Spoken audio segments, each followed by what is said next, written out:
After completing his famous 12 labors, Hercules was finally freed from the service he had to render to King Eurystheus. He could then go his preferred way.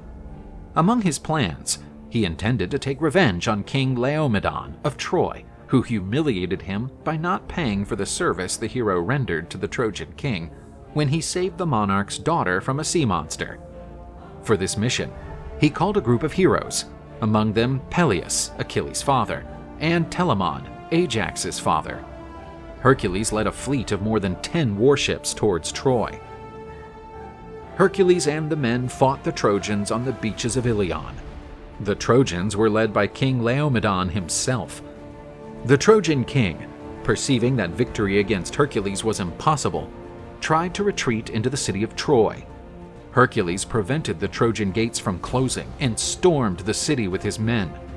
Telamon advanced through the streets of the city with uncanny courage, facing dozens of Trojans alone. For the first time, Hercules saw a braver man than himself and felt jealous. Telamon ran towards the royal palace to conquer the city, but Hercules went after him in a rage for feeling the glory eluding him. Telamon, noticing Hercules' growing anger and stemming from other episodes of the son of Zeus's unbridled rage, crouched down and started picking up stones from the ground. Hercules asked why he was doing this, and Telamon replied that he was gathering stones to build a statue in the hero's honor. Hercules was abashed by the answer and understood the error of his envious attitude. Hercules killed King Laomedon with a bow shot and started pillaging the city. The hero gave Telamon the princess Hesione as a slave, and he decided to make her his wife. Telamon said that she could choose a slave from among the Trojan nobles to serve her. She chose her brother, Apotheosis. In the future, this boy would eventually be rescued to fight for the throne that belonged to his father. He would become known as Priam, which means the rescued one. Hercules' feat of invading Troy further increased the hero's fame, which was already well known beyond the borders of the Greek world.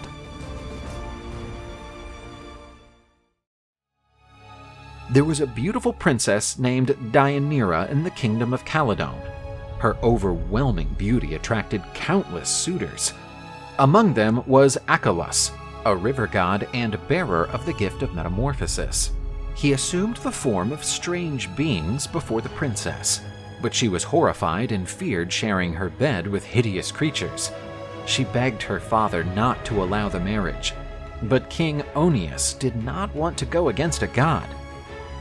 But Hercules came along. He had heard about the princess's beauty and wished to marry again after the tragedy that happened to his first family.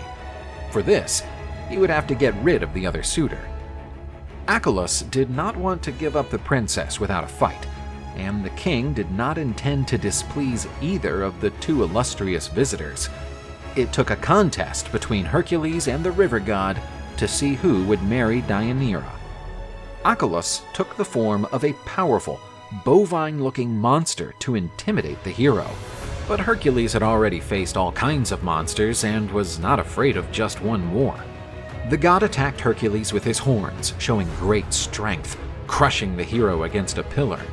But the son of Zeus softened the brutal blow and began to counterattack. The two combatants measured forces, and Achelous could not believe the demigod's might. Hercules threw his opponent to the ground and forced him to submit and accept defeat. Once more victorious, Hercules received the hand of the beautiful Deianira from her father. With his new wife, Hercules was happy and had a son named Helus. But retirement had not yet come for Hercules, and he headed for new adventures. Deianira quickly learned of the furtive affairs the hero had while traveling the world.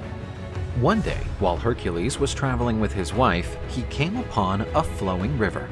On the bank was the centaur Nessus. He said that he had been given the prerogative by the gods to collect money from travelers who wanted to cross the river. Hercules was God-fearing and allowed the centaur to ferry his wife, paying the centaur the amount due. But when Nessus was halfway across, he was lured by the princess's beauty and tried to seduce her. In desperation, Deianira cried out to Hercules for help. Hercules drew one of his arrows poisoned with the blood of the Lernaean Hydra. It was a difficult shot, as the hero ran a huge risk of accidentally hitting his wife. Hercules aimed very carefully. Hercules' shot was perfect.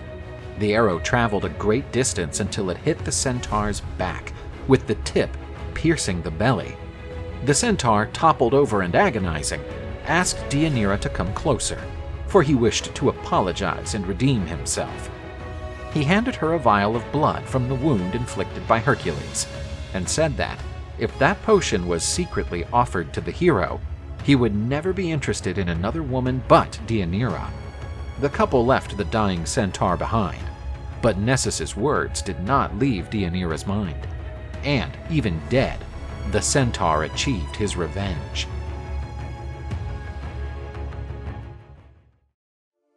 Hercules didn't know it, but he was taking part in the last great battle, as he faced King Eurystheus of Oechalia, and it would also be his last victory.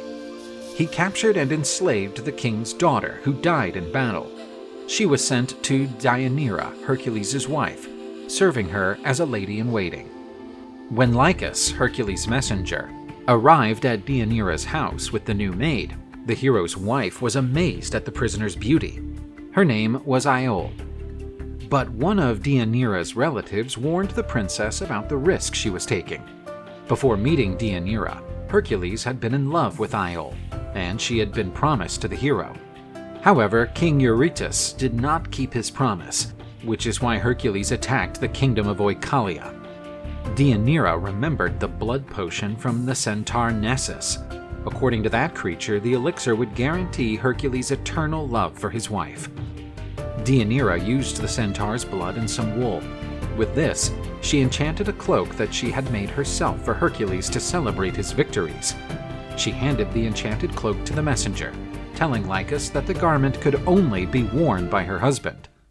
That same day, Deianira noticed that the wool was bubbling, as if an acid was burning it.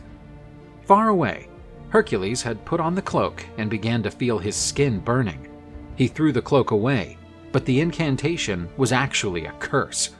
The revenge of the centaur Nessus had been accomplished. The mantle, poisoned by the Hydra's blood, caused the hero stabbing pain. After so many deeds, he perished due to the jealousy of his wife, who inadvertently killed him. With this, she also put an end to her life. Hercules asked for a pyre to be made to immolate him, as he wanted to end that appalling torture. But no one had the courage to light the pyre on which the hero stood. Philoctetes, the hero's old friend, was the only one who had the nerve. As a gesture of gratitude, Hercules offered him his splendid bow and quiver of arrows bathed in Hydra's blood. After being completely consumed by flames, Hercules' spirit ascended to heaven. After this apotheosis, Hercules arrived at Olympus, where he was received by his father as a god, and he finally was reconciled with the goddess Hera. The queen of Olympus offered him the hand of Hebe, goddess of youth. Hercules married her and had 2 children. After having accomplished so many labors, he was finally able to rest beside the immortal gods.